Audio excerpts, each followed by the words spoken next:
অনেকটা ইলিশ মাছের মতো না? Hey people, আমি মো welcome back to my YouTube channel. আজকে আমাদের কোকিলা মাছ নেওয়া হয়েছে, তাই বুড়িমা মাছ বেছে দিচ্ছিল আর আমি একটু গল্প করছিলাম। কালকে লঙ্কা আনতে বলেছিলাম, ভুলে গেছিলো, তাই আজকে এত লঙ্কা এনেছে যাতে 15 দিন আর না বলি। আর আমি এখানে পটল আলু ভাজা করে নিচ্ছিলাম। পটল আলু ভাজা করার সময় আমি নুনটা কিন্তু লাস্টে দিই, না হলে কেমন যেন কাদা কাদা টাইপের হয়ে যায়। আর হলুদটা আগে দিয়ে দিয়েছি। এখানে মাছ করব আর পটল আলু ভাজা আর করব ডাল ভাত, ব্যাস, আর তেমন কিছু নয়।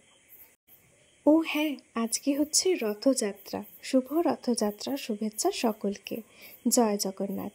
জগন্নাথে 15 দিন পর ভক্তদের দর্শন দেবেন। ছোটবেলায় রথ নিয়ে বেরোতাম বন্ধুদের সাথে, সেই টাকায় আবার চানাচুর মুড়ি চিপস এইসব খেতাম।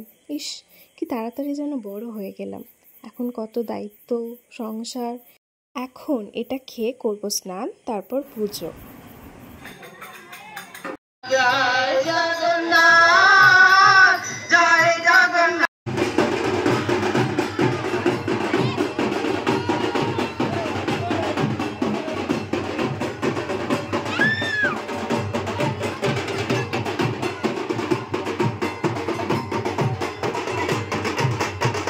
এখন রথ টেনে তারপর সন্ধ্যের দিকে যাব রামকৃষ্ণ মন্দির, যেখান থেকে এই রথটি এসেছে।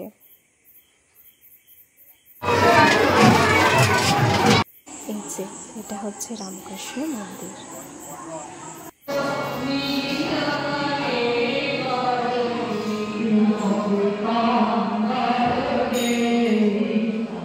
পুজো হতে অনেকটাই দেরি ছিল, তাই পাঁপড় ভাজা কিনে চলে এলাম বাড়ি। আমি পাঁপড় ভাজা খাই বাপু, আজকে পাঁপড় না খেলে ঠাকুর কিন্তু পাপ দেয়। আজ তবে আসি, সবাই ভালো থেকো, সুস্থ থেকো, আর সবাই বলো জয় জগন্নাথ।